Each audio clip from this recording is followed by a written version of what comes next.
கண்டிப்பா கண்டிப்பா 1ஆம் தேதி பள்ளிக்கூட திறப்பு நம்ம சொல்லியிருந்தோம். பல்வேறு வகையில பல்வேறு இடங்கள்ல இருந்து அதை வந்து ரீகன்சிடர் பண்ணுவீங்களான்னு ஒரு கோரிக்கை வந்தது. இப்ப இதற்காக அறிவியல் பூர்வமான சில விஷயங்களை ஐஎம்டில நாங்க ரெக்வெஸ்ட் பண்ணியிருக்கிறோம். குறிப்பா அந்த ஒரு வாரம் கோடைகாலம் இருக்குமா, வெப்ப அலை இருக்குமா, அல்லது மான்சூன் ஸ்டார்ட் ஆயிடுமா என்ற ஐஎம்டில இருந்து அறிவியல் பூர்வமான சில ஆதாரங்களை கோப்புகளை கேட்டிருக்கிறோம். அது வந்த பிறகு மாண்புமிகு முதலமைச்சர் அண்ணன் சி ஜோசப் விஜய் அவர்கள் கிட்ட இதை சமர்ப்பித்து என்ன முடிவெடுக்கலாம் என்பதை ஆலோசனை செய்து அறிவிக்கப்படும் என்பதை தெரிவித்துக் கொள்கிறோம்.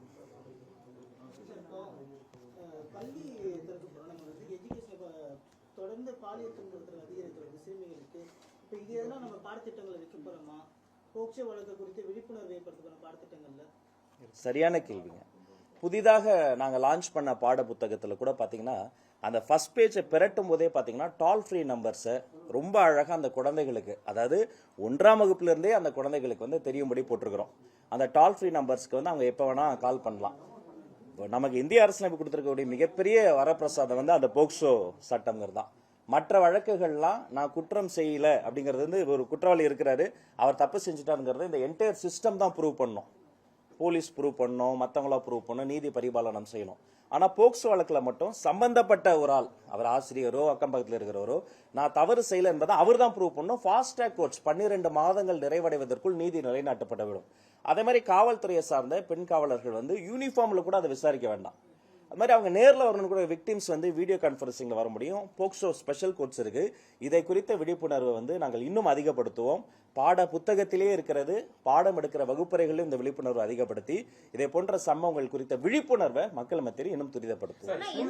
ஸ்கூல் ரீஓபன் பொறுத்த வரைக்கும் சார் இன்னும் 1 வீக் தான் இருக்கு. இப்போ நிறைய பேர் எல்லாம் சொந்த ஊருக்கு போயிருப்பாங்க, திருப்பி ரிட்டர்ன் வரணும். அப்படி இருக்கும்போது இந்த டிசிஷன் வந்து கொஞ்சம் முன்னாடியே சொன்னா அவங்களுக்கு யூஸ்ஃபுல்லா இருக்கும்.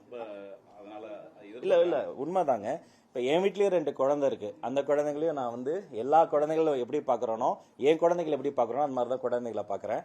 என்னன்னா தமிழ்நாடை பொறுத்த வரைக்கும் ஸ்டடி அந்த ஆர்ஸ் நம்ம பாடத்திற்காக செலவு பண்ணக்கூடிய அந்த மணி நேரம் என்பது கிட்டத்தட்ட 1050 மணி நேரங்களாக இருந்தது. இப்போ அது 950ஆக குறைந்திருக்கிறது. இப்போ நம்ம ஒரு 10 நாள் தள்ளி வச்சோம்னா அதற்கான அந்த அந்த அந்த 10 நாட்களுக்கான அந்த எக்ஸ்ட்ரா கிளாஸஸ் எப்போ போன்ற விஷயங்கள்லாம் இருக்கு. பட் ஈவன் தோ இந்த தட்பவெட்ப நிலை வெயிலை குறித்து ஐஎம்டி ரிப்போர்ட்ஸ் வந்து எவ்வளவு சீக்கிரமாக சிஎமோட டிஸ்கஸ் பண்ணி சொல்ல முடியுமோ அவ்வளவு சீக்கிரமா டிஸ்கஸ் பண்ணி சொல்லுங்க. இல்ல பிரைமரி ஆல்ரெடி தள்ளி சொல்லிட்டு 4ஆம் தேதி தான் 1லிருந்து 3ஆம் வகுப்பு வரைக்குமான அந்த மாணவர்களுக்கு 4ஆம் தேதி தான் சொல்லியிருக்கிறோம். மற்றவர்களுக்கு தான் 1ஆம் தேதி சொல்லியிருக்கிறோம். அதையும் நான் சிஎம் டிஸ்கஸ் பண்ணிட்டு டெஃபினட்டா சொல்றேன்.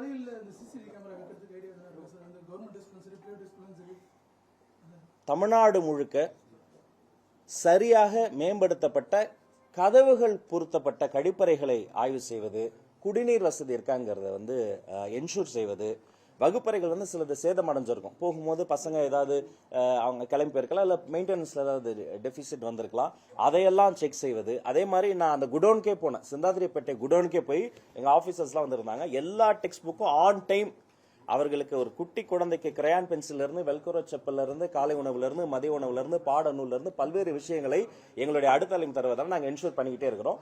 அதை கண்ணும் கருத்துமாக செய்து கொண்டிருக்கிறோம் என்பதை தெரிவித்துக் கொள்கிறோம். டீச்சர்ஸ் அப்பாயின்மெண்ட் டிஆர்பில நிறைய பெண்டிங் இருக்கு, அதெல்லாம் எப்ப நடக்கும்? ஏன்னா அட்மிஷன்ஸ் நிறைய கவர்மெண்ட் ஸ்கூல்ல நடக்குது, பட் டீச்சர்ஸ் வேகன்சி நிறைய இருக்குன்றாங்க. என்னை பொறுத்த வரைக்கும் 3 பேருங்க இந்த துறையில.